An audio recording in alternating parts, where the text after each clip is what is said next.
Hey guys, Tarke here, and I wanted to give a breakdown on my next build. Now, from everyone who watched the Hidden Potential video from yesterday, if you haven't watched it, I recommend you go watch it. I kind of go through the pros and cons of Hidden Potential, I talk about, possible options and where to go. I've decided I want to explore Explosive next, and I have 4 Ascendancy options. I haven't picked which one yet, so this video will be me going through each option, the pros and cons, then at the end going through the links you want, which slots that I want to have as my blue items for Hidden Potential, uniques I'll be hunting for, etc, etc. So right out of the bat, the obvious options that everyone goes for is either Elementalist or Champion. The other two very good underrated options in my opinion is both Pathfinder and Berserker. Yeah. The reason why most people go for Elementalist gives the 50% reduced reflect damage. People go, oh, if you don't have this, you're just going to kill yourself. Not true. Even Elementalists don't like running reflect maps, so they generally just avoid them anyway. That being said, just single reflect rares. If you're using your AOE setup to kill them, you won't kill yourself. Oh, Tarke, you need Essence of, or Essence, Worm, and Purity of Fire to survive reflect. You don't. I was playing in the 2-week flashback in Perennis doing Explosive Juggernaut, and I didn't have my Purity of Fire set up for a very long time, and I was fighting reflect packs and not dying to them. Does it help? Yes. Is it needed? No. Alright, well what about Champion? Champion gives you Fortify. Fortify is obviously a very nice defensive buff. Is it needed? No. Is it nice? Yes. 20% reduced damage from all hits, elemental and physical, is obviously very powerful. Very great for hardcore, great for people who like being tanky and softcore. Is it needed? No. That being said, with the 4 different builds I've made, I've tried to tailor the builds to the strengths of each. So, what's the strengths of Pathfinder? Pathfinder gets immune to status elements. This is very huge. It makes you be a lot more greedy with your flask choices. It gives you 40% increased elemental damage during flask effect, 20% chance to freeze, shock, and ignite. The fact that you get this 20% chance to ignite is really, really huge. You do run chance to ignite in your single target setup. This is a massive DPS increase, a massive quality of life increase. You get all of this really juicy flask effect, flask effect, flask effect. This makes you very tanky. It makes your basalt much better. If you're running a taste of hate, it makes your taste of hate much better. If you have a Dying Sun, Pathfinder is the best option for Dying Sun. Dying Sun is not mandatory. I will not be using it in any of my builds, and I don't even think it's worth getting in hardcore just because of how expensive it is. If you have one, great. If not, who cares? You also get some reduced flat AOE damage taken, very nice. You get some blast charge generation. You get some movement speed and attack speed, just clear speed. And you also get Master Surgeon, which gives you remove bleed on all of your flasks, increase flask life recovery. I worded that very poorly. Another option you can do instead of Master Surgeon is do this, where you either go for just double flask effect. Just this pushes the percentages you get on stuff like Basalt or Ruby Flask just that a little bit higher. You can do it if you feel like the bleed removal isn't really worth it for you.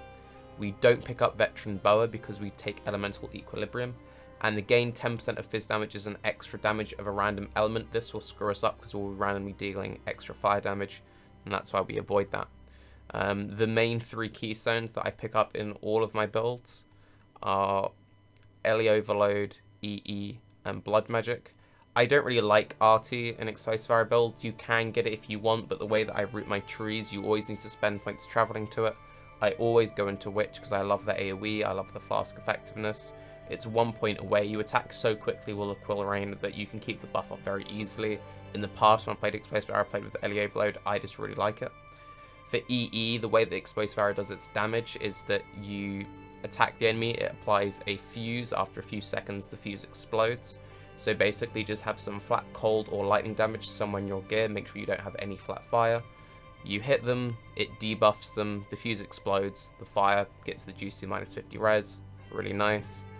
Blood Magic, because you just have to have Blood Magic, otherwise you cannot sustain those costs. Why is Berserker good? Berserker, 40% more damage. 40% more damage, this double dips. Makes the initial hit more, makes the ignite more. Ignite is very nice in this kind of build. It's a big part of our single target damage. You also get attack speed, attack and movement speed. Just passive movement speed if you haven't been hit, attack speed if you have been hit, attack speed. You get some life leech percent. We get 1% increased life leech all the time, 3% if we've killed recently, and if we've taken a big hit, we get massive leech back. This makes Reflect very trivial. It's just very nice. It's just passive big DPS boosts all round. So, kind of what are the pros and cons? Champion, really nice defense. Defense is nice. You also get some increased damage.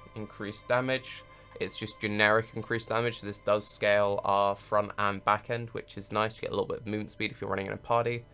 Overall, it's okay. You get a lot of scaling to your evasion and armor, but we don't make very good use of evasion and armor. If you wanted to do like a budget version, you could maybe do champion, run Queen of the Forest instead of a Combs, but I don't really like that. So I'm not too keen on champion. With Pathfinder, as already stated, you get all this juicy utility. It has the highest currency potential because the more you invest into the really strong flask, the better Pathfinder becomes. Very good on a budget, has a very high ceiling. The only awkward thing about Pathfinder is that you need to spend quite a few points getting out of the Ranger start. All of these points are good. You get some life, you get access to Proj damage. At the higher levels, you get access to lots of very juicy Proj damage. Get some flask effectiveness nodes, get some life regen, get a jewel. But if you do go Ranger, you have less flexibility for later points for fluff things like extra life, extra jewels, extra fire damage, the option of going dual curse if you don't have a +1 curse amulet. Berserker, lots and lots of damage, no real defense, and you have that 10% increased damage taken, but you do save yourself a link in the fact that you get life leech for free. You don't need to worry about corrupting gear to get life leech, you don't need to worry about putting life leech into your setups. Actually pretty strong. Elementalist, again, it has kind of the Ranger issue where it puts you a bit out of the way. If you look at the tree, you have to spend these 5 points not really doing anything. You do then get these life nodes, so it's not completely terrible, but these first 5 points are pretty much wasted. Because of that, again, you have some limitations with picking up extra fluff, although you have very good access to things. You also have the hardest leveling as a Elementalist because you're so far away from blood magic. It basically means that you cannot play explosive arrow until a much higher level. With all of these 3 options, you can sort of level as explosive arrow as soon as you want to. Generally, I would recommend doing it sort of the start of Crawl. Once you've gotten GMP, once you've gotten blood magic, your explosive arrow is at a decent-ish level, and you can level explosive arrow. Now, the trees all look pretty much the same. You'll just see that I've done some slight variations. I also try and keep all of the trees above about 220 life. The Pathfinder is the least tanky in terms of just health total, but it has all the increased flask effectiveness to make up for that, so it's actually pretty survivable. The Berserker, I try and push the life really high. I know that you have access to Heart of Flame for increased damage and Fire Pen. You also have access to Explosive Impact for increased fire damage and some AoE, which is really, really nice. However, because you do have that increased damage taken from a Berserker, I try and offset that a little bit by pushing the life total up higher. If you're playing in softcore or you don't really care about that, then I would recommend dropping these points here, dropping this jewel, and investing into Heart of Flame, picking up Explosive Impact. Again, with the Elementalist, it's a case of I push up the life total. I like keeping them quite high. Part of the big appeals of Explosive Arrow is having a very high life total, which is why I pick up Devotion, it's why I pick up the Jewel. You'll see with all these builds I get a lot of jewels. It is a hidden potential build, so you have to like sub out 1 jewel off the bat because 1 jewel is dedicated to hidden potential. For the Champion Tree, I again go pretty overboard with the life. I choose not to come up this way to get Heart of Flame. You'll notice that I do something I don't do in the other ones. I do get Explosive Impact, I do get Purity of Flesh, and I do get Devotion, giving you 247% life. The reason why I do that is, my reasoning with the Champion is if you're picking Champion, you're picking it because you want a tanky option, you want that Fortify. Because of that, if you're going to go out of your way to have a tanky Ascendancy, you may as well be tanky on the tree. This is an Explosive Arrow build, we're using Hidden Potential, we're going to have enough damage, we don't need to be super greedy picking up damage on the tree. It is 112 points, just drop a 2-point jewel or drop, 10% life somewhere, it's really kind of fine. You'll notice that I do basically the exact same routing, so if any one of these trees has a few points that you like, go for it. The reason why I think Purity of Flesh is worth picking up, I prefer Explosive Impact to Heart of Flame. Heart of Flame is 6 points, it does give you more damage, it does give you the 3% Fire Pen, versus Explosive Impact's 5 points, but this does give you that 5% increased AoE. That's just really nice for general map clear, it's just quality of life. Purity of Flesh is 20% life, with 20% Chaos Res, 10 Strength, and 10 Int for 5 points. That's worth. Basically, you think of this one node as 20% Chaos Res, 10 Int, 10 Strength. That's worth it. This is fine picking up.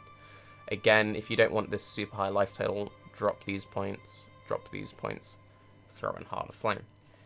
Now, do I know which version I'm going to play yet? No, I'm still working it out, but I will go over the links and stuff and sort of talk about why Hidden Potential is good in this kind of build. So jumping straight down to the Hidden Potential slot section, the only 3 uniques I'm planning on using is a Quill Rain. Quill Rain because we need a bow which attacks very quickly, has very good synergy with Explosive Arrow, it's just good. Winds of Change, unique pair of gloves, they can give up to 50% Proj damage, that double dips our Ignite. This is better than just getting the 25% increased damage that we get from Hidden Potential. It also gives some life, it also gives some projectile speed, it's very good. Comb's Heart gives a shitload of life, and it gives increased fire damage, which is higher than the amount you'd get off Hidden Potential. It's better. We don't want to Devoter's Devotion, I'd rather get the increased damage of a Hidden Potential based blue. So, as a base, we're using a Magic Helm, Magic Boots, Magic Quiver, and a Magic Belt. That gives us, right off the bat, 100% increased damage, which scales initial and back end.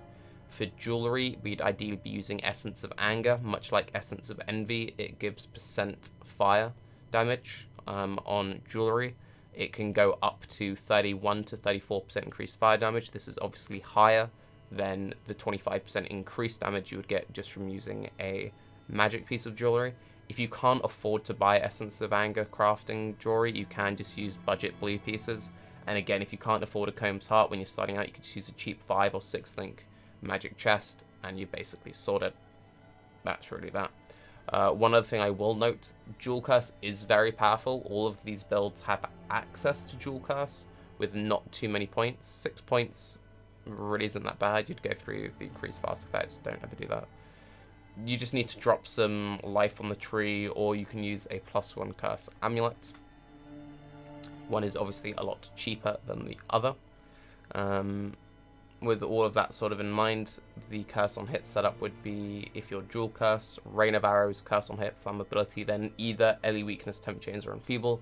In most cases, you'd be dropping some life to get the dual curse, and you'd be doing it to add some layers of defense to your build, in which case I'd recommend going for temp chains or enfeeble.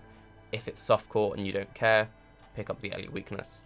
Our AOE setup is Explosive Arrow, GMP, Lustration, Fire Pen. That's all you really need on the 4-link, and a 4-link AOE setup is basically enough. Then when you do get to the 5-link, Life Leech if you have none, so if you're not a Berserker, if you don't have any Fire Leech on your gear, if you're not using in its series. I think Life Leech is mandatory in Explosive Arrow, especially when you're doing what I'm doing, where you're skipping out on Purity, you're not doing the Elementalist route. If you're not being an Elementalist and you're not running a Purity and you're not keeping a Rupee Flask up all the time and you're not running Life Leech, you're going to have a very hard time against Reflect. And then in your 6-link, use either increased AoE or slower Proj. Kind of pick. The advantage of running increased AoE is that you can sub it out into Conk Effect if you don't have a dedicated single target set up in Weapon Swap. For single target, I would recommend having another Quill Rain in Weapon Swap, which is Explosive Arrow, Fire Pen, Chance to Ignite, less duration. This is sort of the core setup on a 4-link. And then Conk Effect with either Empower level 4 or Slower Proj. If you only have an Empower level 3, use Slower Proj. I'm a massive fan of Decoy Totem. I consider it core for this kind of a build, in which case your Vaal setup is Decoy Totem, Vaal Lightning Trap, increased duration, then either Vaal Haste or Vaal Grace. Obviously, Vaal Haste does give us the increased attack speed, which does give us quality of life. The movement speed is quality of life. but it's not like a massive DPS increase because our damage is based around the charge system. So you can use Vaal Grace if you would prefer that. The increased duration is also very good in the setup because it scales off the Decoy Totem, the Vaal Lightning Trap, and whichever Vaal Aura you use. Again, we don't use Essence Wham, so we don't need an Aura setup because we're Blood Magic. Cast from damage taken, Immortal Call, Fire Golem, Blood Rage. You can do a very high level one to have a high level Fire Golem and Blood Rage. You can do a low level cast from damage taken and have maxed out Fire Golem and Blood Rage. Whatever you prefer, depends on how lazy you want to be. We've already covered the curse setup. You'll notice that Blink Arrow is missing from all of this.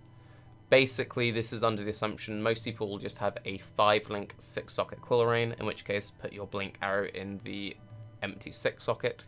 If you are running a 6-link Quill Rain, then take out the increased duration from your Vaal setup, or take out a Golem, or take out a Vaal skill. Some people hate running Golems because of chain map, some people hate running Vaal Lightning Trap, so on and so forth. Sort of just make it fit whatever you prefer. Personally, I think Vaal Lightning Trap is way too powerful to give up. 40% more damage, double dips our Ignite, it's just really, really juicy. Vaal Auras are too good to give up. I would just fit it into my 5-link 6-socket or drop the increased duration and you'll be chilling. Do not drop Decoy Totem. Decoy Totem is amazing. For flasks, there's some like argument on flasks. This is just the setup I recommend to anyone in hardcore. For core, seething or bubbling, you only really need 1 life flask. You can run 2 if you would much prefer it, but 1 is good enough. A basalt. Basalt, you need some form of physical mitigation. This build isn't acro based, it isn't doing iron reflexes, we're not doing anything crazy with high armor or evasion.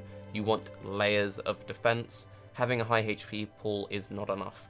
Also, if you're not running Jewel Curse and you're not having temp chains from people in the mix, make sure you're running a Basalt. Don't be that dude just running around with 8 or 9k life who randomly gets one shot out of nowhere. Use Basalt. Basalt is overpowered. It's just a really good flask. It's Ziri's Promise. It's Ziri's Promise. I kind of argued myself about putting it into the core flask setup, but it gives you life leech, it gives you damage, and it gives you chaos res, and it's less than 5 chaos. It is such a good flask. It gives you defense, it gives you offense, and it gives you some utility through the leech, and it's super, super cheap. Run it Ziri's Promise. Your optional flasks are then a Quicksilver, Silver Flask, Ruby Flask, Taste of Hate, Roomies. Only use the Roomies if you're using a Rearguard instead of a Magic Quiver. The Dying Sun, again, I don't think Dying Sun is worth having in hardcore because it's just such an expensive item. If you're someone regularly farming Shaper and you just happen to have one, sure. I would never drop the currency it would take to buy one. I'd much rather just have perfect gear basically everywhere else because that's just the cost of a Dying Sun. And if I died with one, I'd feel like a complete and utter idiot. You can run a Taste of Hate instead of a Basalt Flask. If you run both, then physical is just a joke. Pick. Do whatever you want with this. Some people prefer some setups, some people prefer others.